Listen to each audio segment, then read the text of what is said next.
ओम केशवाय नमः ओम नारायण माधवाय नमः गोविंदाय नमः दुर्गन्नवामन नमः दुर्गन्नम ऋषिकेशाय नमः पद्मनाभाय नमः निधुरम पुरुषोत्तम आदुजन्म नरसिंह उपेन्द्रन मार्यन नमः त्रिकृष्ण देवताभ्यो नमो नमः आदित्यादि नमः देवताभ्यो नमो नमः श्री भागेश्वर देवताभ्यो नमो नमः शुद्धोदस्नं समर्पयामि पाद्यपाद्यं समर्पयामि अर्घ्यं समर्पयामि शुद्धोदस्नं समर्पयामि पंचामृतस्नानं समर्पयामि ओम रुद्रदेवताभ्यो नमो नमः शुद्धोदस्नं समर्पयामि ओम रुद्रदेवताभ्यो नमः भस्मदानं समर्पयामि गंधाक्षतपुष्पं समर्पयामि ऋतुकालपुष्पं समर्पयामि मासोत्तमे मासपुष्पं समर्पयामि बिल्वपत्र स्थापितं समर्पयामि ओम त्र्यंबकं सुगन्धिपुष्पवर्धनं उर्वारुकं अमृतात् ओम रुद्र भगवान की जय महानैवेद्यं समर्पयामि ओम प्राणाय स्वाम यानाय स्वाम उदानाय स्वाम ब्रह्मणे नमः हस्तम प्रक्षालं समर्पयामि ओम रुद्रदेवताभ्यो नमः मंत्रपुष्पं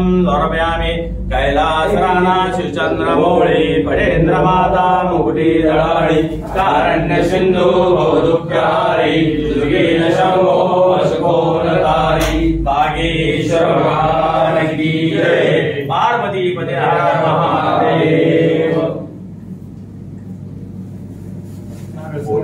शंभो महायुतीचा घड्याळ या चिन्हावर उमेदवार म्हणून आपल्या घरच्या लोकांना भेटण्यासाठी आलो। वारुळवाडी हे बेनके परिवाराचे एक घर आहे आणि पवित्र अशा भागेश्वर मंदिरामध्ये या देवाचा भगवंताचा आशीर्वाद घेण्यासाठी मी इथे आलो। प्रचार तसा संपूर्ण तालुक्यामध्ये झालेला आहे, पण घरच्या लोकांना मी आज फक्त भेटण्यासाठी आलोय। तुम्ही माझ्यावर प्रेम करता हे मला माहित आहे। माझ्या समेत आलेले जुन्नर नगरपालिकेचे नगरसेवक जमीरभाई कागदी, उपस्थित वारुळवाडीमध्ये सर्व ज्येष्ठ श्रेष्ठ नेते मंडळी, सर्व जाती धर्मातले माझे बंधू, माझ्या सगळ्या लाडक्या बहिणी आणि पत्रकार, आज वारुळवाडीमध्ये प्रामाणिकपणे मला जी काही सेवा करता येईल ते सेवा करण्याचं काम मी केलेलं आहे। हे गाव वल्लभशेठ बेनके साहेब त्यांच्या सामाजिक जीवनाची सुरुवात जेव्हा झाली तेव्हा या गावापासून झाली होती। त्याचा उल्लेख पण आजीदादांनी जेव्हा एमडी नावाकडे आले होते जेवणासाठी तेव्हा तिचा उल्लेख त्याचा झाला आणि ती नाळा मी कधी तुटून देणार नाही आणि त्या प्रकारचं प्रेम ह्या गावाने कायम बेनके परिवाराच्या पाठीमागे उभं केलेलं आहे। तशाच प्रकारचं प्रेम या निवडणुकीच्या माध्यमातून तुम्ही उभं करण्यासाठी सज्ज आहात आणि तुम्ही अनेकांनी ती भावना व्यक्त करून दाखवली, त्याबद्दल मी तुमचा मनपूर्वक आभार मानतो। आपलं गाव हे शेतीप्रधान आहे, शैक्षणिक संकुल आहे, गावाचा विस्तार झपाट्याने होतोय, गावात अनेक लोक बाहेरचे राहायला आलेले आहेत, या गावात अनेक स्कीम बिल्डिंग असे निर्माण होत चाललेले आहेत. कृषी उत्पन्न बाजार समितीचं 1 नंबरचा आवार आपल्या गावात आहे. आणि असं गाव जेव्हा वाढीस होतं तेव्हा एक गोष्ट आपल्या गावाला लागते ती म्हणजे पाणी. आणि ते पाणी पुरवण्याचं काम सगळं डिंबे डाव्या कालव्यातून आहे. आणि खालची जी लोक आहेत म्हणजे कर्जत करमाळा तिकडचे, त्यांचा असा डाव चाललाय की डिंबा डावा कालवाच बंद पडायचा. आणि डिंबा डावा कालवा जर बंद पडला तर आपल्याला पाणी कुठून राहणार? एवढी नागरिक वस्ती वाढली त्याला राहणार नाही, ते शैक्षणिक संकुलं राहणार नाही, व्यापारपेठ बाजारपेठेत राहणार नाही, आपल्या शेतीला राहणार नाही, आणि घरगुती वापरासाठी पण दुष्काळाची परिस्थिती होईल. म्हणून या पाण्याचं जतन करायचं. त्या पाण्याचा संघर्ष मी गेले 5 वर्ष करतोय आणि पुढेही करत राहील. म्हणून आपल्या प्रत्येक घरापर्यंत हा निरोप आपल्याला पोहोचवला गेला पाहिजे. शेवटी वारुवाडीकर ही जनता अत्यंत सुजाण आहेत. आणि म्हणून आपण सर्वजण जे सांगाल त्या दृष्टिकोनातून निश्चित प्रकारे इथं मतदान होणार आहे.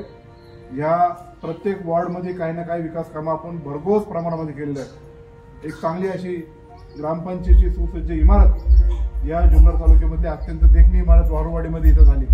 त्याचा अभिमान आपण सगळ्याला वाटतो. त्याला मदत अजितदादा पवारांनी खूप मोठ्या प्रमाणात केलेली आहे. या सगळ्या ज्या लाडक्या बहिणी आहेत त्यांच्यापर्यंत लाभ देण्याचं काम अजितदादांच्या माध्यमातून झालं. आणि त्या समितीचा अध्यक्ष म्हणून या तालुक्यात 1,01,037 महिलांपर्यंत तो लाभ आपण पोहोचवलेला आहे. आणि म्हणून या सगळ्या दृष्टिकोनातून एक सेवक या नात्याने वल्लभशेठ बेनके साहेबांचं कार्य मी पुढे घेऊन जात आहे.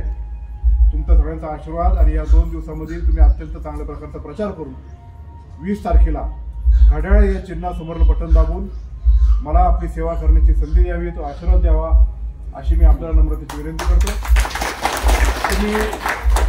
तुम्ही सर्वांनी जे माझं स्वागत केलं त्याच्याबद्दल आभार तर मानतोच. पण तुमच्या मनात जो माणूस आहे या रस्त्याच्या बाबतीत तुम्ही जो उल्लेख केला, ठाकरवाडीच्या बाबतीत आपल्याला जो काय भविष्यात अजून विकास करायचा आहे, अजूनही जे सुखसुविधा पुरवायच्या आहेत ते आपण टप्प्याटप्प्याने ते सगळे पुढच्या 5 पूर्ण केल्याशिवाय राहणार नाही एवढं या निमित्ताने सांगतो. आणि तुमच्या सगळ्यांचे एकाचं नाव घेतलं तर दुसरं आहे म्हणून तुम्ही सगळेजण आमच्या कुटुंबातले सदस्य मी तुमचे सगळ्यांचेच मनपूर्वक आभार मानतो आणि थांबतो. धन्यवाद.